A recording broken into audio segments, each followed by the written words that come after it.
Dziś zapraszam Was na plantację herbaty do miejscowości Rabo de Peixe, na plantację ananasów i na krótki hike w Caldeiras da Ribeira Grande. Zapraszam.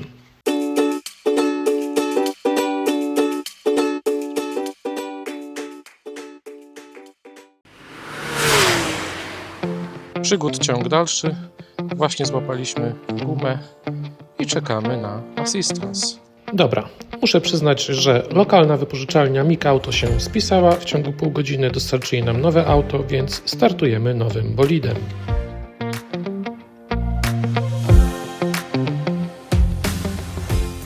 Przez ponad 150 lat Azory były wyspami pożegnań. Tysiące mieszkańców opuszczały rodzinne domy, szukając lepszego życia po drugiej stronie Atlantyku.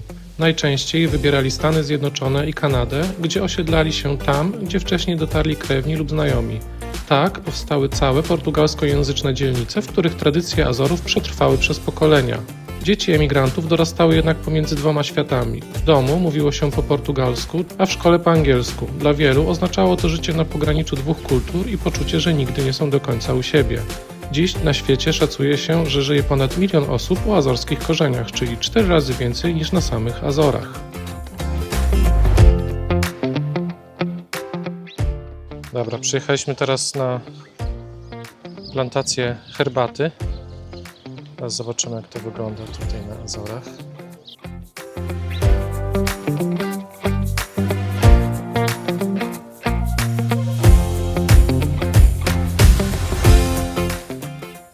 To herbatka.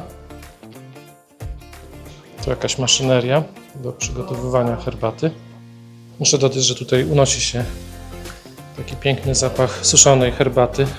Dobra, trochę dokształciłem się. To wygląda jak maszyna do rolowania herbaty i sortowania herbaty. A o całym procesie przygotowywania herbaty zielonej za chwilkę Wam opowiem.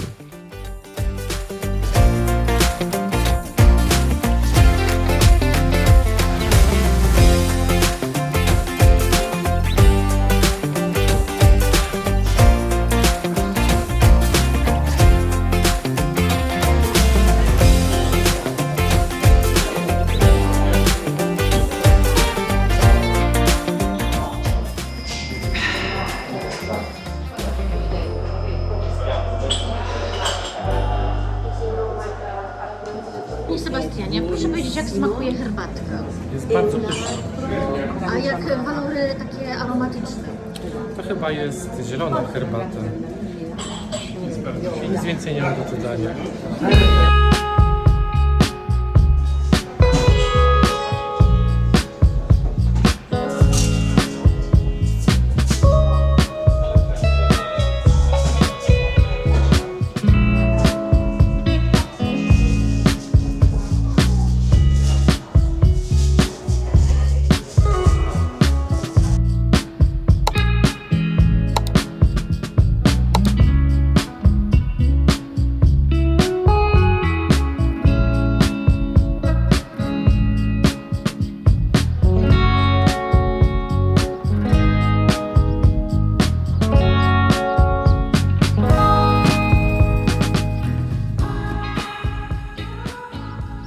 Produkcję zielonej herbaty zaczyna się oczywiście od zbiorów. Najczęściej zbiera się pączek i 2 najmłodsze liście. Następnie w wyniku jej podgrzewania zatrzymuje się utlenianie. Bez tego procesu liście by ściemniały i powstałaby nam czarna herbata. Kolejny etap to rolowanie liści, które usuwa część wilgoci i ułatwia późniejsze jej parzenie. Na końcu liście suszy się w celu usunięcia większości pozostałej wody. Dzięki temu jej wilgotność spada z około 80% do 5% i herbata może być przechowywana przez wiele miesięcy. Jeszcze tylko sortowanie, w trakcie którego usuwa się łodyżki i można pakować herbatę.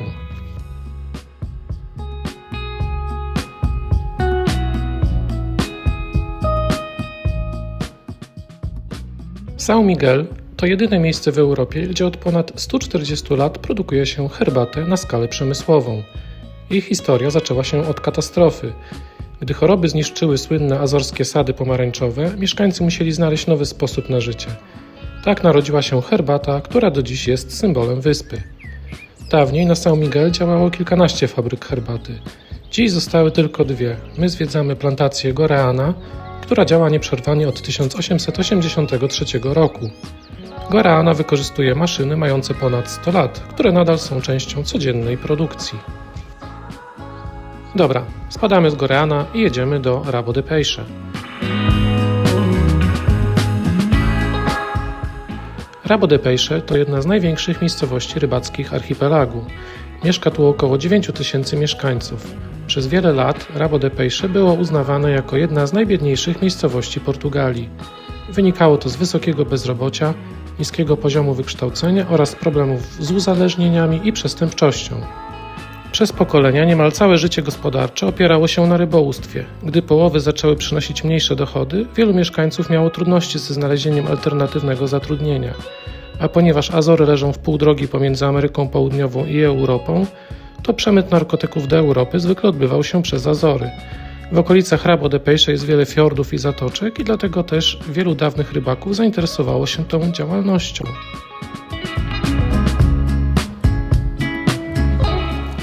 No i wylądowaliśmy w Rabo de Peixe.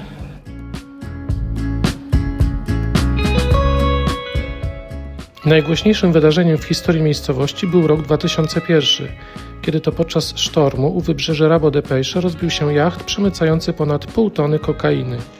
Część ładunku trafiła na brzeg.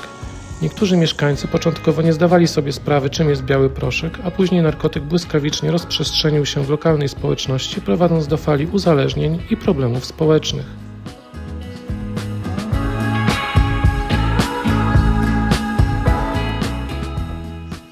To wydarzenie stało się inspiracją dla serialu Rabo de Peixe na Netflixie.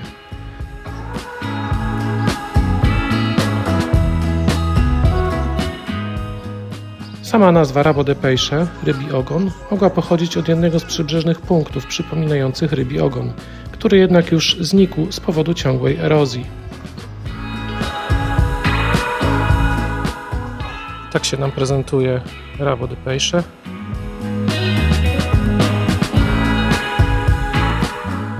Miasteczko wygląda na takie trochę creepy. Jest tutaj dużo opuszczonych budynków, dużo rybaków. Idziemy teraz zobaczyć port w Rabo de Peixe.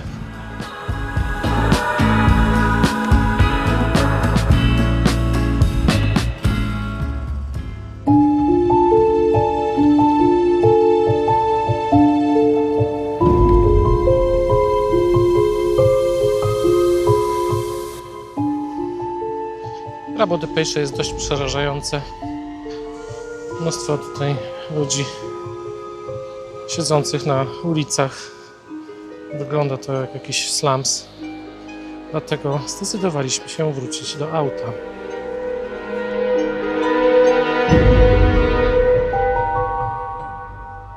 Ale zanim stąd wyjedziemy, pójdziemy jeszcze coś zjeść, gdyż mają tutaj wysoko ocenioną restaurację. Teraz wbijamy do knajpy U Pescador w Rabo de Peixe.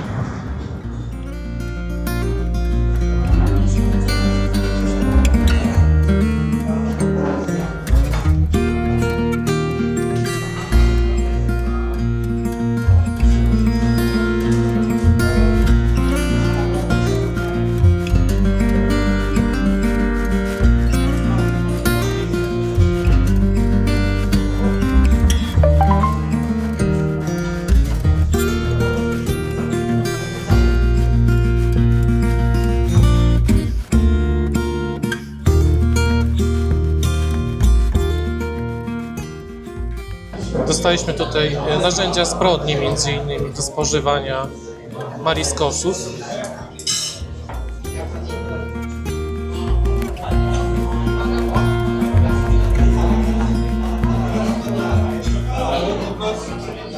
Podpatrzyliśmy na sąsiednich stolikach, że wiele osób zamawia tu cataplanę, więc my również zamówiliśmy cataplanę z owocami morza. Cataplana to tradycyjny portugalski pomidorowy gulasz z papryką i owocami morza, gotowany we własnym sosie i na parze.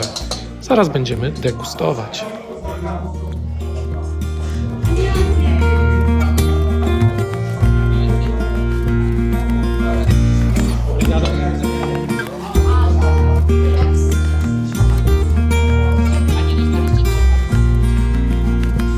Więc nasze danie było pyszne.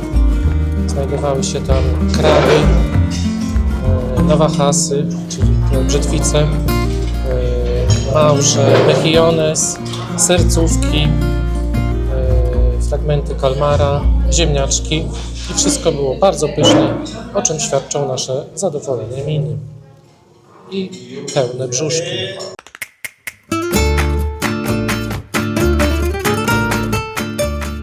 Dobra, wyjeżdżamy z Rabo de Peixe i jedziemy zobaczyć lokalną winnicę.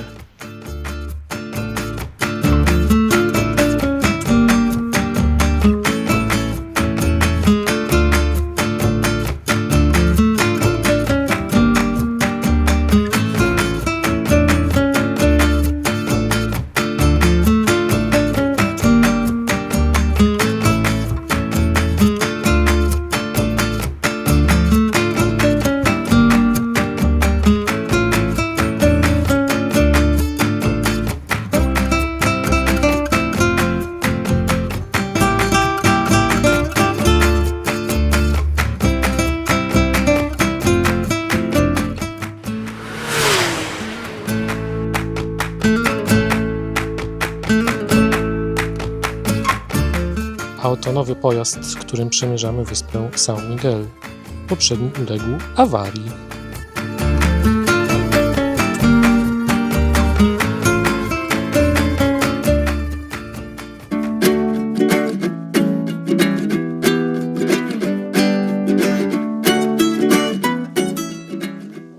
Jest to dość ciekawa winnica, gdyż spożywa się tutaj winko z kaplicy. Jeszcze tu wrócimy na samą degustację.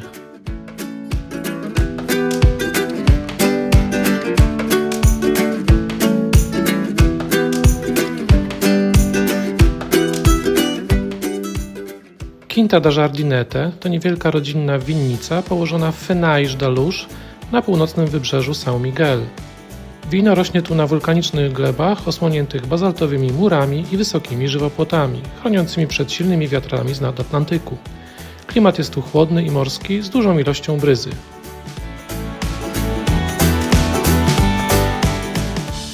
W XIX wieku europejskie winorośle zaczęły być masowo niszczone przez filokserę.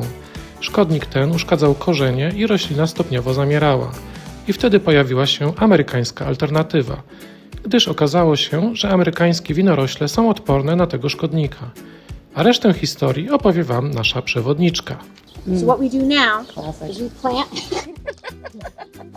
an American vine and we let it grow for about a year. After a year, we cut it and we graft in the European vine.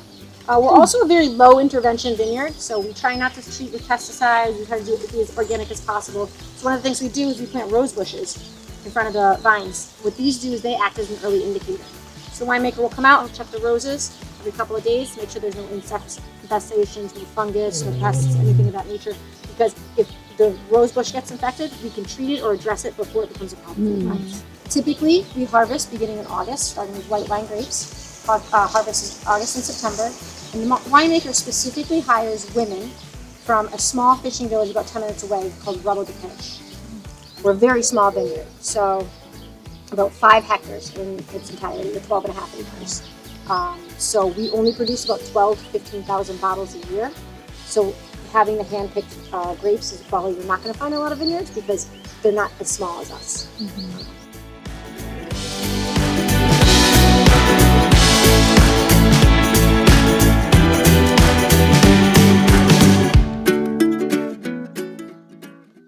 Tu widzicie budkę, taki punkt obserwacyjny. No i pani, która tutaj nas oprowadzała po winnicy, opowiedziała nam, że to było miejsce, skąd wypatrowano brytyjskich statków, które tutaj przypływały. Jak przypływały statki, to bito na alarm, mieszkańcy zrywali pomarańcze, bo chodziło o to, żeby sprzedać im swoje pomarańcze, a nie pomarańcze sąsiadów. Więc w ten sposób wypatrywali nadpływających statków.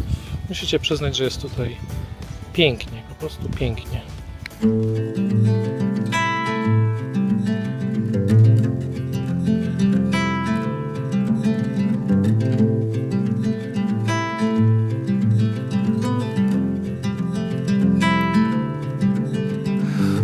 Close your eyes, hear the voice within calling.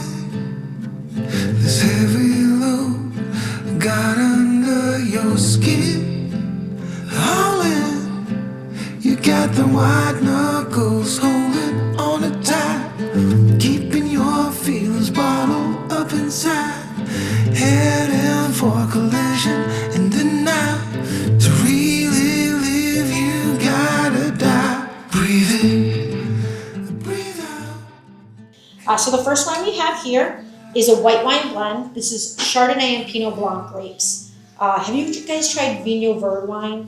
Yeah. Okay. So some people have been comparing this to a Vigno Verde. It doesn't have that effervescence that you'll find in a lot of Vigno Verdes, but it's very light, crisp, and fruity. Next, we have a rosé. This is all Pinot Noir grapes. This is a very popular wine throughout the islands. You'll see this in a lot of restaurants, grocery stores, bars, that sort of thing.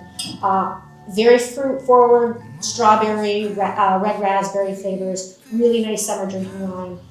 My friend that works here calls it the all-day rosé, because you could just drink this all day long.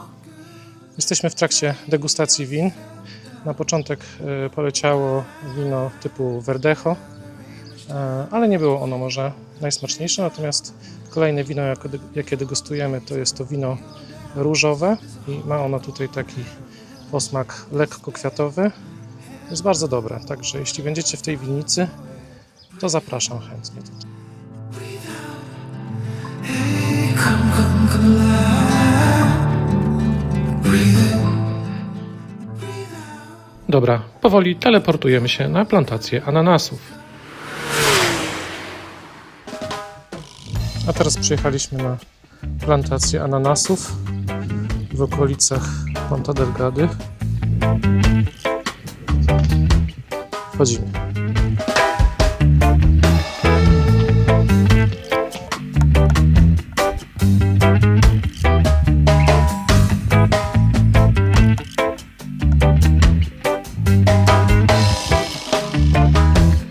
Jak widzicie, ta plantacja jest dość duża. Jest tutaj wiele szklarni z ananasami. Są różne szklarnie, w niektórych jest cieplej, w niektórych chłodniej. W tej na przykład jest puszczony taki dym, więc mogą być to lekko wędzone ananasy. Jak się zajrzy, to tam stoją takie beczki i czuć wyraźnie zapach skaloniki, takiej dymnej. No faktycznie.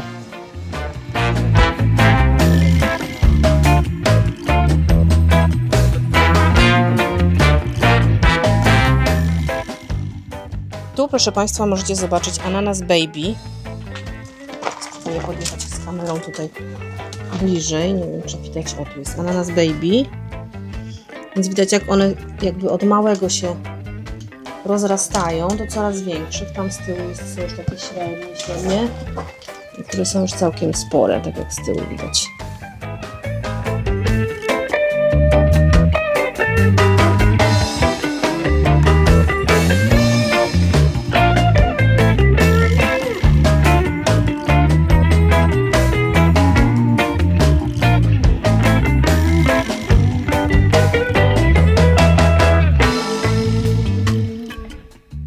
Wyborny sok z ananasa, świeżo z plantacji ananasów, na plantacji ananasów. Cheers. O smaku ananasowym. Czuję się w nim wyraźnie ananasa.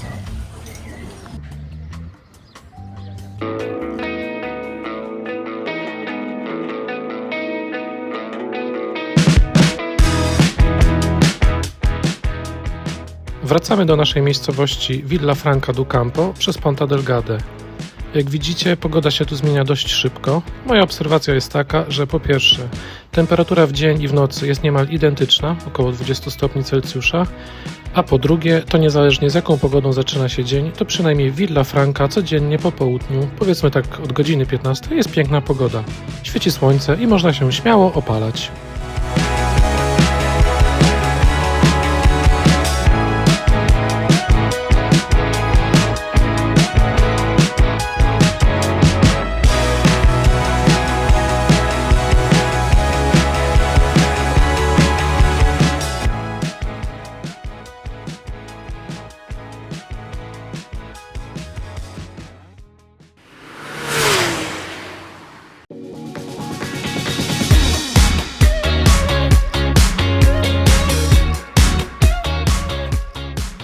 Dzień dobry.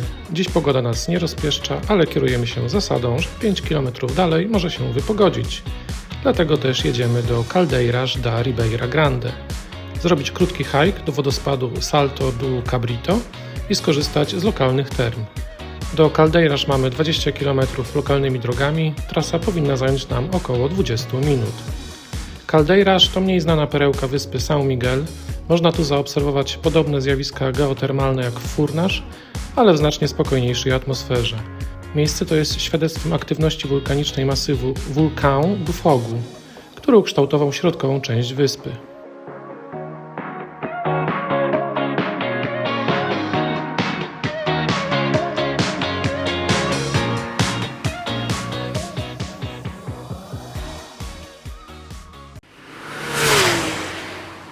Witam Was w Caldeiras. Przyjechaliśmy tutaj na krótki hike, który zamierzamy zrobić, taki 2-3 godzinny, a później przyjdziemy do tych oto tutaj term, żeby popluskać się w źródłach geotermalnych, które się tutaj znajdują. Jak widzieliście, droga dojazdowa była tutaj superancka, prowadziła przez wąwóz. No i mam nadzieję, że będziemy mieli fajny dzień. Na razie.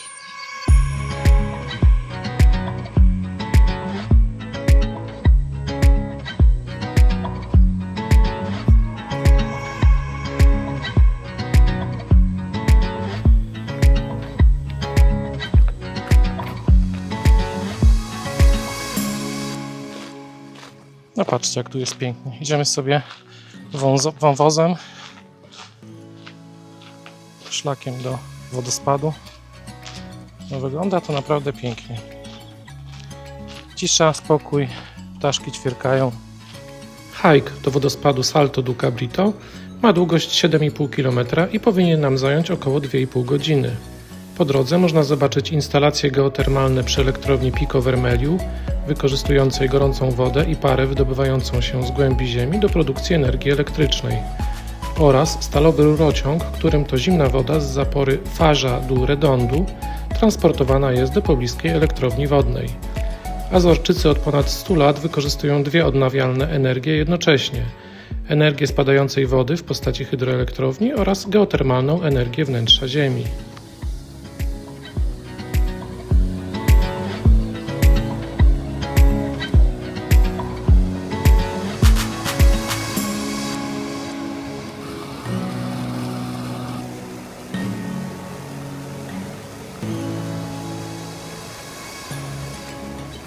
A tutaj możecie zobaczyć słynne azorskie konie i krowy, z których wyrabia się serki, z krówek bardziej niż z koni.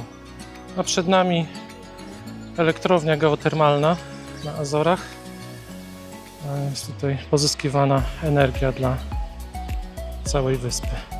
Teraz kawałek naszego szlaku prowadzi przez drogą, ale zaraz będziemy odbijali znowu na ścieżkę taką leśną. Wreszcie pojawiła się jakaś cywilizacja. Idziemy zatankować.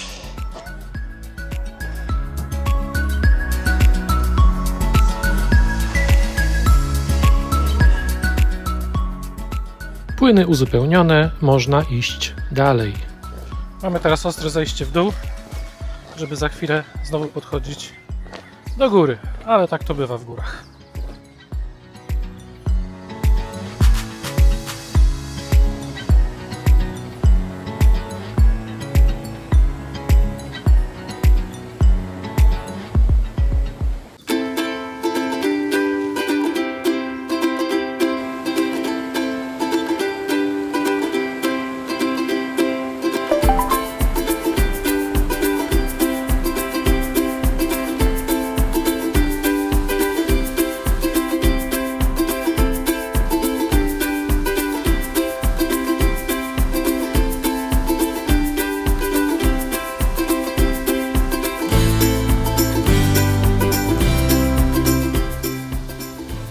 Miękka gra się skończyła. Teraz atak szczytowy. Ostre podejście. Będzie ciężko.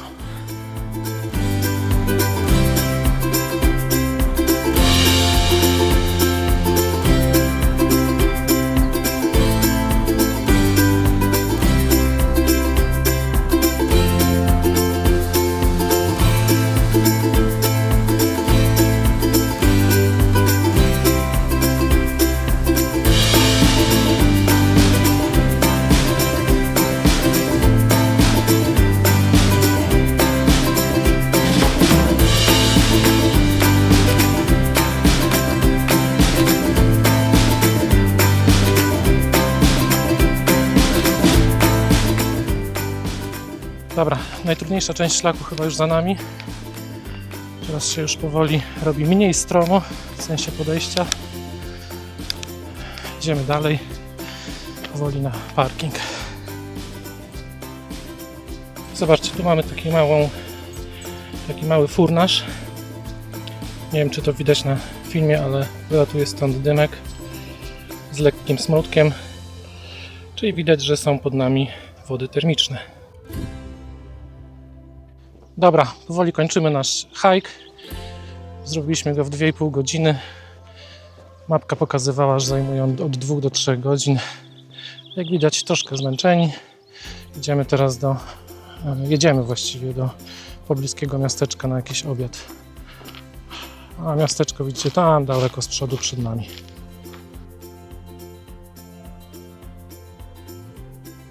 Jednym z najstarszych skarbów Caldeiras są Termas das Caldeiras da Ribeira Grande, pochodzące z początku XIX wieku.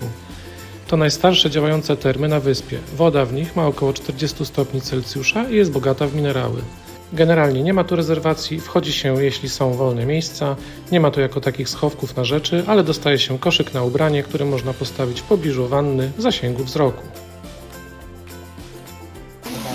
Jesteśmy w Termas.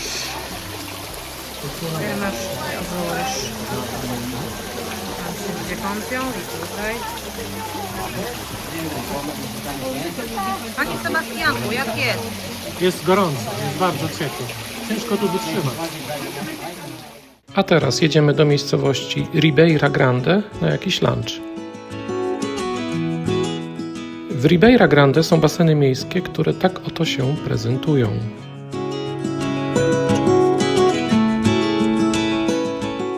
A my wchodzimy do restauracji Mare Nostrum, która ma piękny widok na morze.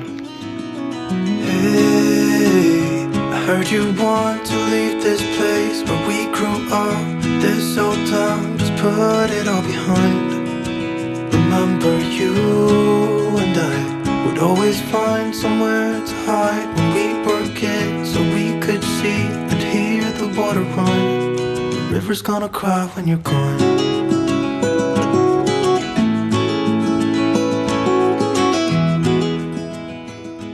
A teraz będziemy degustować azorskie piwko IPA. Zobaczymy, jak to smakuje.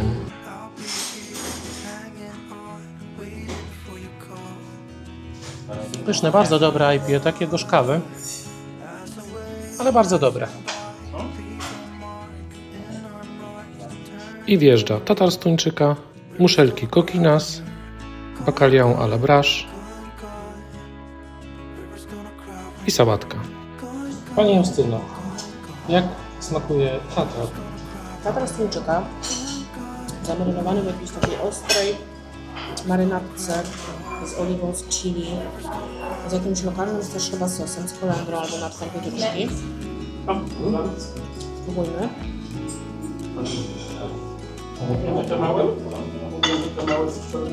Pokrojony w grube, duże kawałki, kosteczek. I do tego górzanki, takie cieniutkie, posypane, polane oliwą i posypane przyprawami. Ciekawa wersja tatara z tuńczyka. Azorska. Smacznego. Dziękuję. Jeszcze raz, baseny miejskie w Ribeira Grande. Watch the river run, and the sun would always shine. When we sat there, you and I, the river's gonna cry when you're, A my wracamy do Villa Franca do Campo. the river's gonna cry when you're gone, gone, gone, gone. The river's gonna cry when you're gone, gone, gone, gone. The river's gonna cry when you're, the river's gonna cry when you're, the river's gonna cry when you're gone. It's gonna cry, Jak widzicie, jest popołudnie i moja teoria się sprawdza, pogoda się poprawiła, także wyszło słoneczko. A my jedziemy jeszcze na szybkie zakupy w Pingo Doce i do zobaczenia w kolejnym odcinku.